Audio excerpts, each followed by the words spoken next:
Hi అండి, అందరికీ నమస్కారం. మన ఛానల్ని ఎవరైతే కొత్తగా చూస్తున్నారో ప్లీజ్ సబ్స్క్రైబ్ చేసుకోండి. అలాగే లైక్ కామెంట్ చేయండి. మాకు కొంచెం ఎంకరేజ్ చేసిన వాళ్ళ ఉంటారు. ఇవాళకి ఒకసారి ఇంటర్నేషనల్ విషయం, ముఖ్యంగా అమెరికా దేశానికి సంబంధించిన విషయం ఒకసారి మనం దాన్ని క్లుప్తంగా చూద్దాం.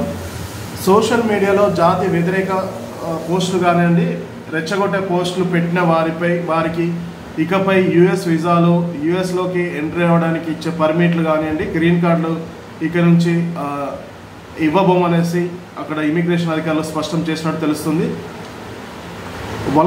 అమెరికా వలసదారుల విషయంలో కఠిన నిబంధనలు అమలు చేసిన విషయం తెలిసిందే. తాజాగా మరొక కీలక నిర్ణయం తీసుకుంది. సోషల్ మీడియాలో యూదు వ్యతిరేక పోస్టులు పెట్టినట్టు తెలిస్తే వారికి వీసాలు, గ్రీన్ కార్డులు మంజూరు చేయబోమని గట్టి షాక్ ఇచ్చింది.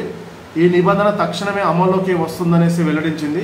స్టూడెంట్ వీసాలు మొదలు పెట్టుకొని టూరిస్ట్ వీసాలు కానివ్వండి, గ్రీన్ కార్డులు కానివ్వండి, వారికి ఎలాంటి వీసాలు రాకుండా అమెరికాలోకి రానివ్వకుండా కఠిన నిబంధనలు ఇవాళ నుంచి అమల్లోకి వస్తాయనేసి America citizenship and immigration services స్పష్టం చేసింది.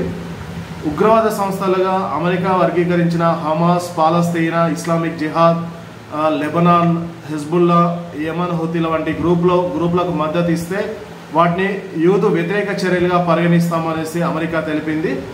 అలాంటి ఉగ్ర కార్యకలాపాలకు ప్రచారం చేసిన వాటిని ఫాలో అయిన సామాజిక మాధ్యమాల వారికి అనుకూలంగా పోస్టులు పెట్టిన తీవ్రమైన పరిణామాలను ఎదుర్కోవాల్సి ఉంటుందనేసి అమెరికన్ ఇమిగ్రేషన్ అధికారులు స్పష్టం చేశారు. ఉగ్రవాది సానుభూతి పరులకు అమెరికాలో స్థానం లేదని తేల్చి చెప్పారు. అలాంటి వారిని మా దేశంలో రానివ్వాల్సిన అవసరం లేదనేసి చెప్పారు.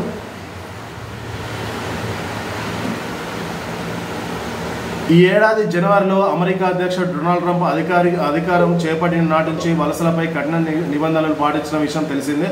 ముఖ్యంగా పాలస్తీనా అనుకూల ఆందోళనలు చేస్తున్నారన్న కారణంతో విదేశీ విద్యార్థుల వీసాలు రద్దు చేసి వారిని స్వదేశానికి డిపోర్ట్ చేసిన విషయం తెలిసిందే. గత నెలలో 300 మంది పైగా విదేశీల వీసాలను రద్దు చేసినట్లు విదేశాంగ మంత్రి మార్క్ రూబియో ఇటీవల వెల్లడించారు. ఇక చిన్న తప్పులను సైతం వీసాలను రద్దు చేస్తామని ఇప్పటికే హెచ్చరించిన సంగతి తెలిసిందే. వేగంగా వాహనం నడిపిన వీసా క్యాన్సిల్ చేస్తున్నట్టు ఇటీవల కథనం వెలువడ్డాయి. దీనిపై ఎలాంటి సమాచారం అయితే ఇంకా మనకు అందలేదు. అయితే ట్రంప్ రెండోసారి అధ్యక్షుడిగా ఎన్నికైన తర్వాత అమెరికా కఠిన నిబంధనలు పాటిస్తుంది. ముఖ్యంగా వలసదారులకు, అమెరికాకు వలస వచ్చే వారికి, స్టూడెంట్ వారిపైన, గ్రీన్ కార్డ్ హోల్డర్ల పైన, వారి సోషల్ మీడియా ఖాతాలపైన నిఘా ఉంచినట్లు అక్కడ అధికారులు వెల్లడించారు. అయితే ఎవరైతే యూదులకు వ్యతిరేకంగా సోషల్ మీడియాలో పోస్టులు పెట్టినా, అమెరికా ప్రకటించిన ఉగ్రవాదుల జాబితాలో వారిని ఫాలో అయినా వారికి వీసా క్యాన్సిల్ చేయడంతో పాటు వారికి భవిష్యత్తులో కూడా వీసాను బ్లాక్ లిస్ట్లో పెట్టడం జరుగుతుందనేసి, ఇది గ్రీన్ కార్డ్ హోల్డర్లకు కూడా వర్తిస్తుందనేసి ఇమిగ్రేషన్ అధికారులు చెప్పారు. ముఖ్యంగా హమాస్, పాలస్తీనా, ఇస్లామిక్ జిహాద్, హెజ్బుల్లా, యమన్ హుతీల గ్రూపులకు సంబంధించి వారు ఉగ్రవాద సంస్థలుగా ప్రకటించింది అమెరికా. వీటిని ఎవరైనా ఫాలో అయినా వారు పెట్టే పోస్టులను వీరు కామెంట్ చేసిన, యూదులకు వ్యతిరేకంగా పోస్టులు పెట్టినా, అమెరికాకు వ్యతిరేకంగా పోస్టులు పెట్టినా కానీ తక్షణమే వారి వీసాను క్యాన్సిల్ చేసి వారిని దేశం నుంచి బహిష్కరిస్తామని, భవిష్యత్తులో కూడా వారికి వీసాలు రాకుండా చేస్తామని, అలాగే అమెరికా మీద ఎవరైనా వ్యతిరేక పోస్టులు పెట్టినా కానీ ఇదే విధమైన చర్యలు ఉంటాయనేసి వారు పునరుద్ఘాటించారు. వారిని ఉగ్రవాదులకు అనుకూలంగా ఉన్నవారు మా దేశానికి అవసరం లేదనేసి అమెరికా ఇమిగ్రేషన్ అధికారులు తెలిపారు. ఇప్పటివరకు ఆ దేశం నుండి 300 పైగా విదేశీ విద్యార్థుల వీసాలు రద్దు చేసి వారి స్వదేశానికి డిపోర్ట్ చేసినట్టు అధికారులు వెల్లడించారు. అమెరికాలో ఉన్న మన భారతీయులారా, తెలుగు విద్యార్థులారా జాగ్రత్తగా ఉండండి. ఎందుకంటే ఇప్పుడు తీవ్రమైన ఒత్తిడిలో లోనవుతున్నారు. ఎలాంటి అనవసర సోషల్ మీడియా ఖాతాలను ఫాలో అవ్వకండి.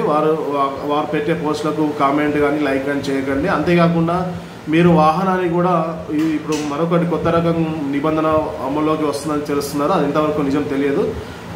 వాహనం వేగంగా నడిపినా కూడా వీసా క్యాన్సిల్ చేస్తున్నట్టు అక్కడ అధికారులు చెప్తున్నట్టు తెలుస్తుంది.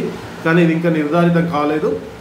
మీరు ఎవరైతే అమెరికా ప్రకటించిన ఉగ్రవాద సంస్థలను ఫాలో కాకండి, వారు పెట్టే వీడియోలను చూడకండి, వారు వీడియోలకు కామెంట్లు కూడా చేయకండి. ఎందుకంటే American immigration service, secret services కూడా, immigration service and secret services మీ యొక్క ఖాతాలపైన నిఘా ఉంచినట్లు స్పష్టంగా చెప్పారు. కాబట్టి జాగ్రత్తగా ఉండండి. నిబంధనలు కఠినంగా అమలు చేస్తుంది ట్రంప్ సర్కార్. Thank you.